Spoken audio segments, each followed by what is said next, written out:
this rather snappy, won't you? I have some very heavy thinking to do before 10 o'clock.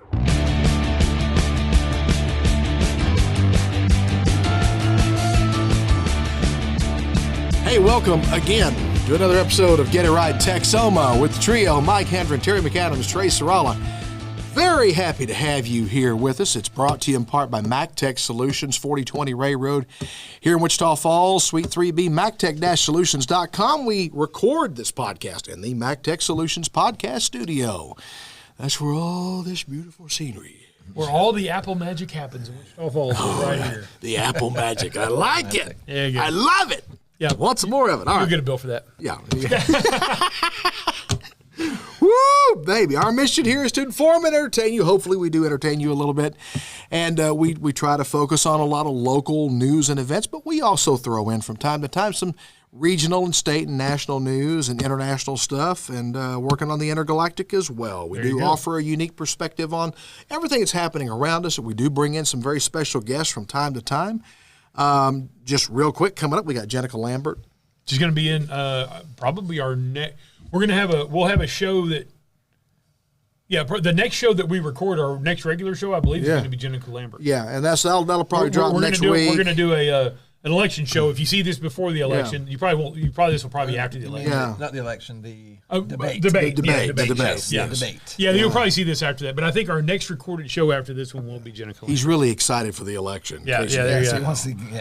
But Jenica's going to be with us. She's with Riverbend Nature Center. Which, by the way, Camp Riverbend is going on. I don't know if there's any spots left. Yep. But if they are, they're very few and far between. You better get some while they got some. Yep. Their camps are Monday through Friday from 8:30 to 12. They go from ages 4 to 11. It's $100 if you're a Riverbend member. It's $110 if you're not a member. They could have 2 spots left. They could have 1. They could have 3. We just don't know. Your best bet is to just give them a call or go to their website. That's right. And check them out. But it's Riverbend Nature Center here in Wichita Falls. The 2024 Nextar Sports Awards coming up July the 11th. It's right around the corner here. Yeah. DL League and Coliseum. You get your tickets from KFDX. You can pick them up at their studios, I guess, or you can probably go online too and do something. You have to call them. Yeah, you have to call them. But you go on, if you'll go on Texoma's homepage and search Nextar Sports Awards Banquet, they'll give you a number to call. Okay. They're going to have, I think they have 2 levels of seats. They have seats, I believe, that are on the floor that are part of the dinner, and then I think they have seats that are stands if you're not there for dinner, you just want to watch the awards ceremony. I think they're going to have both types of seats. All right, that's coming up Tickets. again, July the 11th, which also, by the way, is also the first art walk downtown for July. Yeah. They moved it. They shifted it a week. They pushed it back a week because of the 4th of July. Thanks for jumping ahead, Mike. That was going to be on next show. Sorry. No, I'm just kidding. No, you're right. It's the same. It's the same week. It just happened to be there. Because Art Walk would normally be on July 4th, but there's already something. There's something going on July 4th, isn't there? There's going to be like little explosions in the air, and music, and that kind of thing. Yeah, exactly. I think the July 4th thing at the MPEC, you mentioned it last show that an AC/DC cover band, Back in Black, is going to be playing. I think Hellenbach is opening for them. Mm-hmm. It's going to be a lot of fun down there. By the way, one of the things that we started this our last show. We're going to start mentioning, because we know a lot of our local restaurants. They're having a tough time. Like everybody else, like every other business. And restaurants are really struggling right now with labor, with costs, with everything. And so we want to start talking about some of our local, because there's all kinds of headlines about national restaurants and what they're going through and what they're doing and not doing or whatever. But our local restaurants, we got some really great local eateries around here. One of them we want to talk about this time is Luigi's. Yes, I'd recently discovered Luigi's based upon... I discovered Luigi's about a decade ago when they first opened up. They're out near Shepard Air Force Base. They're actually, I guess, on what's called Spur 325. Yep. This is a little spur, a little road that basically connects Central Freeway to Highway 240. Right. This is the road that you would take going to the main gate at Shepard. Yeah, but they're on the other side of the road. They're on the other side of the road. Yeah, if you're going away from Shepard. Yeah, you're on the right bit, side, yes. but if you're coming in, you got to do a little left. U-turn You real have quick. to do a little U-turn. Yeah, but it's worth the U-turn. Oh, yeah. Oh, yeah. Oh, better. It's worth the trip across town to go there compared to some of the other really incredible places, Italian yeah. food, really really authentic stuff. Yes. You know, My favorite pizza is there. yes. My favorite pizza is there, and here's the hot setup, guys. It depends on what kind of pizza you like. I like the Supreme Pizza, but get it with the olive oil, garlic, and basil OGB base instead of the marinara sauce or the pizza sauce. The pizza sauce is good if you like pizza sauce. I'm not a huge pizza sauce fan. Get the OGB base. Oh, it's perfect. It soaks right into their crust. Yeah. Oh, Well, it's divine. I just went there last Sunday, and we had the Alfredo chicken. Alfredo. Yeah. And but I discovered the Alfredo sauce a couple weeks prior to that, and just had it with as a dipping sauce. And I like to get the spaghetti with meat sauce and add Alfredo to it. And, so you do red and white sauce, huh? Oh yeah, but they also have one. I don't remember the name of it, but they already have one that does that. They add the marinara to it. Yeah, it's got a name, but it's god. It's not as it's more white sauce than marinara. It's not as red. With a touch, and on the menu it says with a touch of alla pana sauce. Yes. Yeah. There you go. There you go. Yeah. Well, so I've never eaten there before. Well, they also have a sister restaurant in Burt Burnett called Genova's. yeah. Same family, and pretty much a very similar menu. I think there might be a few differences in the menu, but basically the same menu. But again, the food is not only great; they're good people. They are. Mario and his wife are just really, really good people. Well, yeah, they're thankful for when you walk. I mean, they welcomed us, and they were so pleased that we were happy. Yeah, absolutely. And, I mean, they're genuine. Yeah, and Tony and the crew at Genova's and Burke do a great job. Luigi's does a great job. It's great stuff. And nothing against the larger, the chain type restaurants, but you don't feel like you're part of the family when you walk in there. That's just the nature of it. You go to Luigi's or Genova's, either one, and you're going to get really authentic food. Yeah, really absolutely. authentic food. Really good stuff. I'm going to tell you right now, if you're a fettuccine Alfredo fan like me, you got to do the fettuccine Alfredo. Yes. It is mind-blowingly good. Well, I always say that's what I'm going to do is get fettuccine or get something different. Then I just look at that pizza and I go, okay. But you can taste the butter in it. But it's really creamy. The strombolis are good. Everything's good there. Gosh. So anyhow, check them out, Luigi. All right, check them out. Atmos Energy has donated to 2 Wichita Falls organizations as part of their Fueling Safe and Thriving Communities initiative. Right. First Step Incorporated and Arts Council Wichita Falls, and of course, were both recipients. Our good friend Pam Pack is I think she's the one who gets to hand out the big corkboard Yes, checks. Her job is to give away money. She's the marketing person. She is the marketing person there. But First Step Incorporated and Arts Council Wichita Falls, which I serve on a board for Arts Council, so I'm familiar with them very much. But Atmos Energy said the $1,000 donation will provide food at the First Step Shelter, and the $1,000 donation to Arts Council will be used for summer education programs for children. And Arts Council, they do a lot with kids. They do a lot of stuff. Oh, yeah. A lot of stuff. And then, of course, First Step is so important. Women trying to get away from abusive relationships, and the kids are usually with them, and so food is always a big deal there. Huge. So I'm telling you, I know Atmos Energy is a huge company and all that, but they really have a local flair to them. They go into these communities and they give back to the community. So yes, they are a national company. They're a huge company, but they really do focus on doing local things. And I think that's great. And it's like Pam is a local person. She is. She was a local nonprofit person, and she's their marketing director now. So it's not like they brought somebody from New York City who went to college at Yale or something and decided to come in here to do a marketing. No. They took somebody who was part of the local community, part of the fabric. Pam and her husband Sam Pack, who's been on our show and a friend of the show and all that. Yes. They are so integrated or ingrained in the local culture of Wichita Falls. Yes. And I think it's great that Atmos Energy does this, and they give away a lot. Yep. Well, all right. Let's see here. Where are we going to next here? The White House? Yeah, White House. The White House claims that border encounters are down 40% 3 weeks after Biden signed an executive order on June 4th limiting asylum restrictions. Yeah, he did do that. I don't know if you guys even knew that he signed an executive order. Yes, I knew he did. But it got very little press. The media was pretty damn quiet about it. Well, because they're afraid that they're going to offend some of their of the woke people. It's one of those that need to be done. But read a little bit about what that executive order did there. Well, the action meant illegal aliens who crossed the southern border between ports of entry will be turned by the away. way, I changed. I put illegal aliens. It did say migrants. Yes. Before.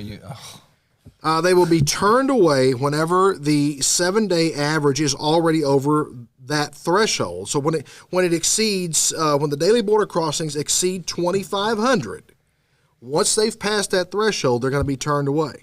The measure went into effect immediately. So when he signed this on June 4th, it was an automatic. Because they were already over the threshold. Yeah. Why is there even 2,500?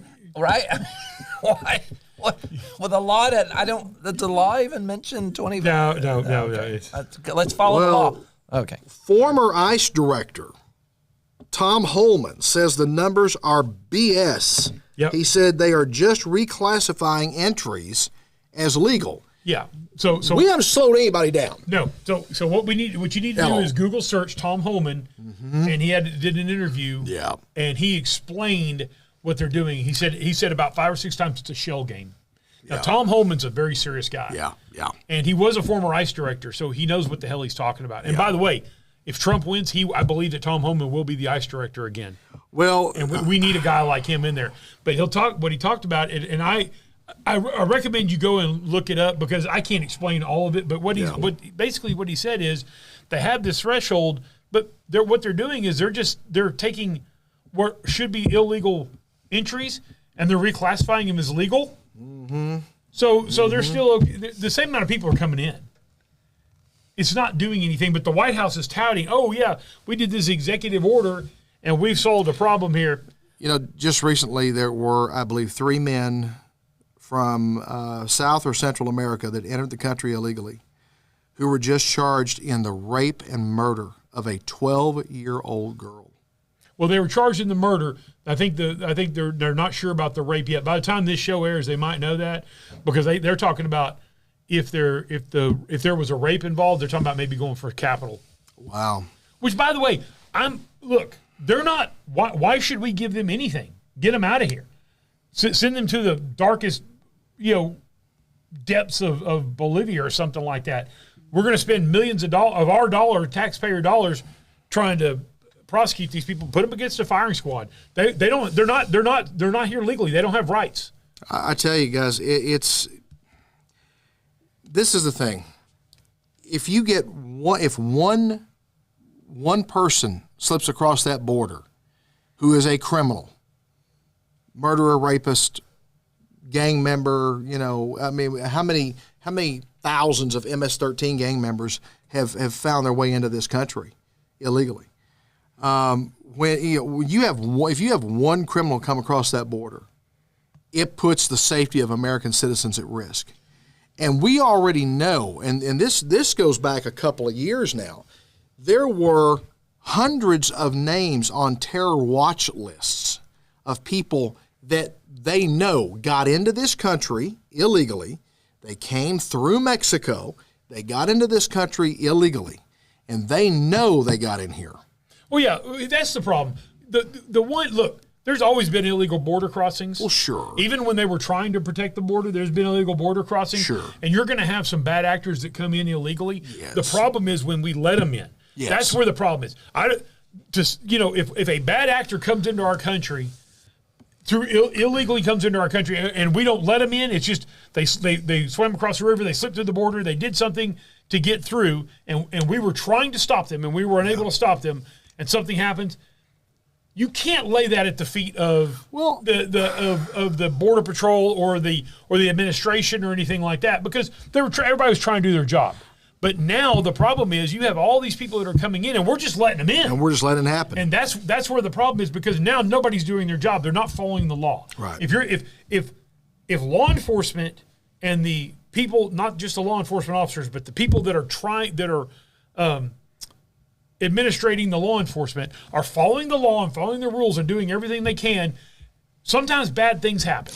And that's one of those things you can't hold them accountable for that. But what you can hold people accountable for is if they're not trying to stop it. If we're putting real effort into protecting our borders, if we're putting real effort into it, we should be able to stop 95% of this. Oh, massive amount. And you can greatly reduce the chances that bad actors are going to get into the country. Absolutely, yeah, but totally what I agree. don't understand is you've got Chinese nationals coming into the country.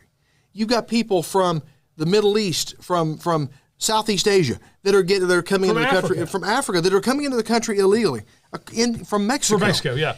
And I don't hear anybody asking the question, how the hell did they get to Mexico in the first place? Other than, what do they call it? Other than Mexican? Well, they used to classify them as OTMs, other than Mexicans. Okay. And anyone who came across the border through Mexico illegally that was not from Mexico, that's how they would classify. I haven't heard that term used in years now. And you see it. Yeah, because it's the common majority. now. The majority of them are OTMs. The media is sitting there. The cameras, they're photographing these people coming into this country, and clearly they're not from Mexico. Hell, if they're coming from the other side of the world, who the hell flew them into Mexico or Central America if they came through there? Who got them to this side of the world? Who's paying for them to get over to this side of the globe? Because they're not stowing away in some cargo ship. No. They're not swimming. They're not taking a makeshift raft like someone trying to get from Cuba to Miami. Scotty didn't beam them over. No. They are being paid. Their Can't trip. do it, Captain. I can only get so many on the tractor beam. It just won't work, Captain. The transporter. Damn it, Jim. I'm a doctor, not a border patrol specialist. Yeah, no, Anyway, you're absolutely right. Someone's got to start asking questions here. Come on. Well, a lot of people are asking questions. They're probably not getting answers. Mike and Terry, this right here is the biggest bullshit scam of, are you going to believe me or your lying eyes? That has been perpetrated by this administration. Yeah. And by previous administrations as well. Right. It is. Stevie Wonder can see these people coming across the border. Just something I pulled up here. So far, now this is in April, as of April 18th. So far in fiscal 24, 24,376 Chinese nationals have been encountered at the southwest border. 24,214 of them apprehended illegally crossing the border. Encounters of Chinese nationals in March of 2024 increased over 8,000% compared to March of 2021 and have surpassed all of last fiscal year. That's like 1/3 the population of our county. That's about 1/3, or maybe even more than 1/3 of the population of our county that have come, and they're Chinese nationals. Guys, they're literally having to come from the other side of the world. Mm-hmm. Someone is paying to fly them to this side of the globe, and then the cartels or someone are getting them to the border. And by the way, every time you see them on television, these people aren't dressed in shabby clothes. They don't look like they're starving to death. They don't look like they just walked out of some concentration camp. These people are well fed. They're well dressed. They're clean. They're healthy. They're in good shape. They look like international travelers. Absolutely. The difference is if you go in and you look at like the Syrian refugees, those are refugees where people are walking down this long, dusty path, and they've got literally everything they own on their back, and they're disheveled, and they're careworn, and they're tired, and they're hungry. They're hungry, and they're thinned out, and all that. These people are not. Those are refugees. Those people are really refugees. These people are not. These people are not. No, they are not. They are not at that. Okay, so Leah Thomas failed in her challenge against rules that stopped her from competing in elite women's races because judges ruled that she did not have the standing to bring the case. The Court of Arbitration for Sports panel of 3 judges dismissed Thomas's request for arbitration with the World Aquatics governing body. Yes. World Aquatics banned transgender women who have been through male puberty from competing in women's races. Thank you for having some sanity, somebody. Okay. It also created an open category for which transgender athletes would be eligible. That's fine. Whatever. I guess basically, I don't care on that. Let the transgenders compete against one another. Yeah, whatever. Y'all want to do that? Not against the women. Of course, but now, throw that out. So if you're transgender, do you then compete, or is it male to female and female No, to I think male. it's just transgender. I think there's a transgender category. But and somebody will complain, though. let them complain.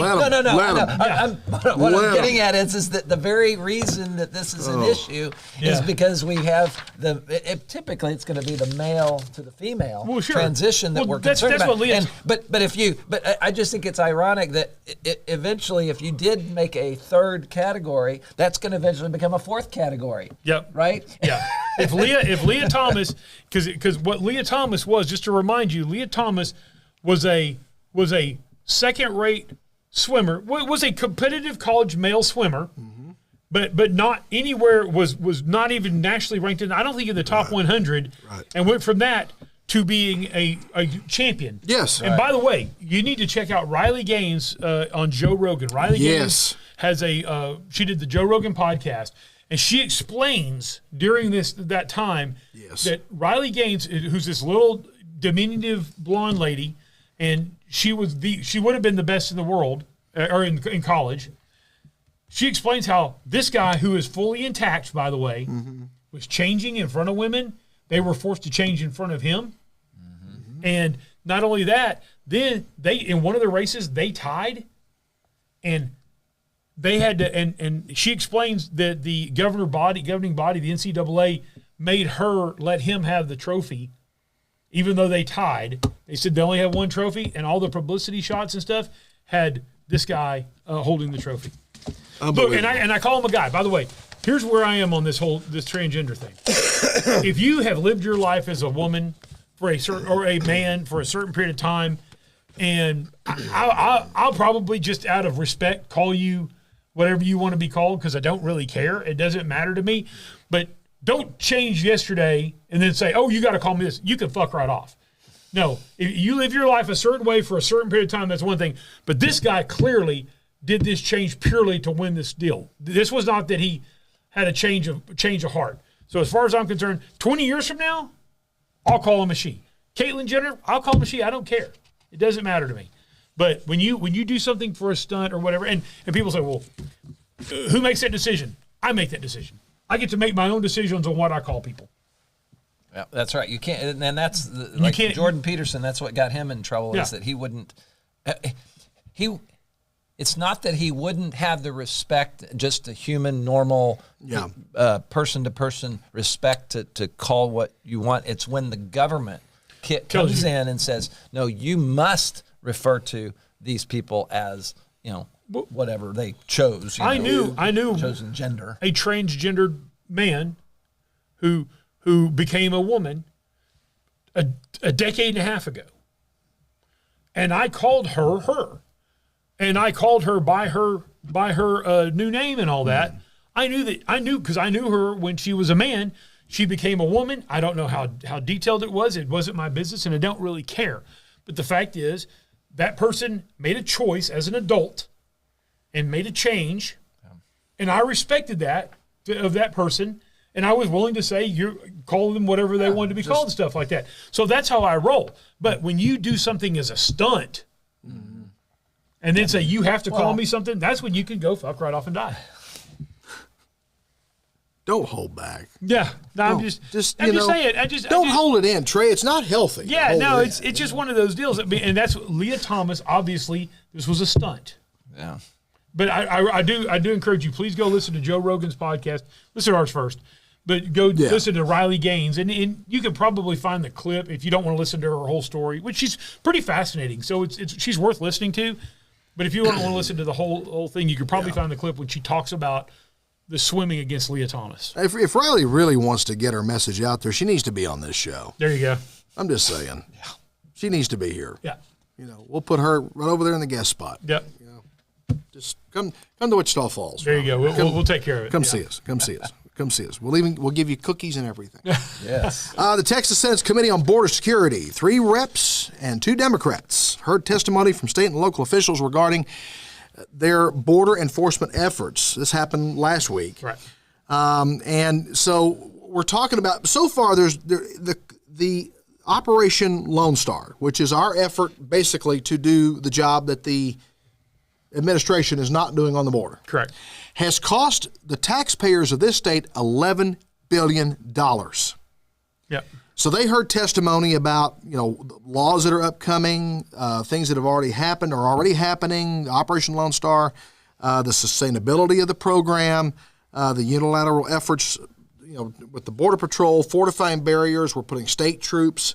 We're reallocating resources from DPS. We're taking DPS officers out of their usual areas of patrol and moving them to the border. In fact, I personally know someone in DPS who very recently had to go to El Paso, work in border security. And the Texas Rangers are there as well. They have Texas Rangers going everywhere. So we're taking law enforcement resources away from their usual positions and having to reallocate those resources to the border. And by the way, there are counties in Texas that the DPS. That's it. They're a huge part of that county's law enforcement, because they may have one sheriff, right, and maybe one deputy in the whole county, and there's no cities big enough to have city police officers, right. And a lot of times, so having a couple of DPS officers may double your county's law enforcement presence. We had a sheriff in our area.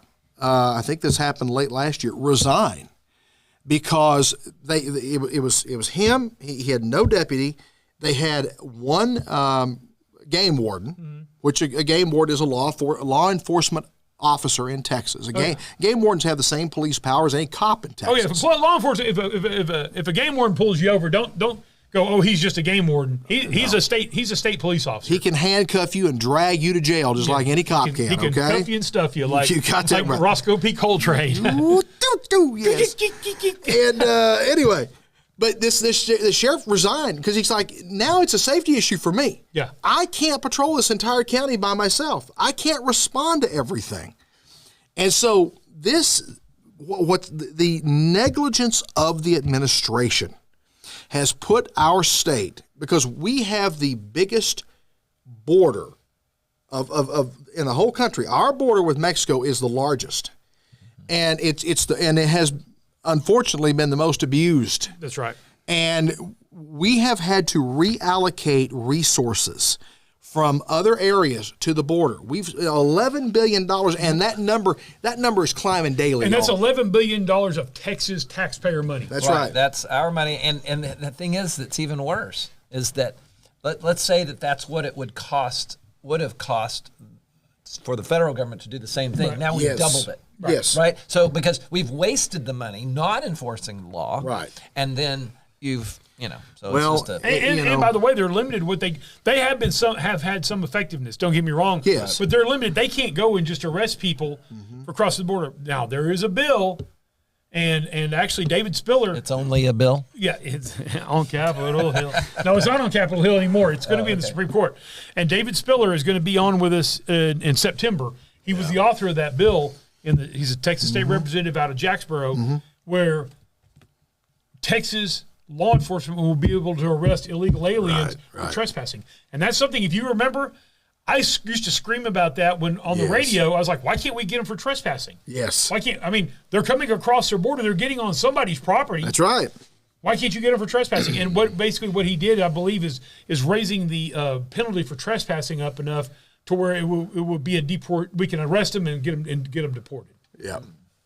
So Texas is doing everything it can. Yeah, absolutely. But we've got limited resources in terms of personnel and limited resources in terms of money.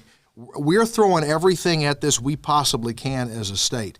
But at some point, the federal government has got to start doing its job, and clearly this administration has zero interest in actually doing their job, period. Guys, we're going to wrap it up here. Thank you for joining us for this episode of Get It Right Texoma. Again, brought to you in part by Lolly and Pop Sweet Shop, lpsweet.com, or Lolly and Pop Sweet Shop on Facebook, MacTech Solutions here in Wichita Falls, and Eddie Hills Fun Cycles as well. Be sure and like and share our Facebook page. Go to our website, getitrighttexoma.com, and be sure and share this with all your friends. If you're watching on YouTube, thank you for doing that. Listening on Spotify, Apple Podcasts, however you get the show, be sure and share the links with everybody you know. Help us promote the show, and we would love to hear your feedback as well. Thank you for being with us. Take care, and we will see you down the road, folks.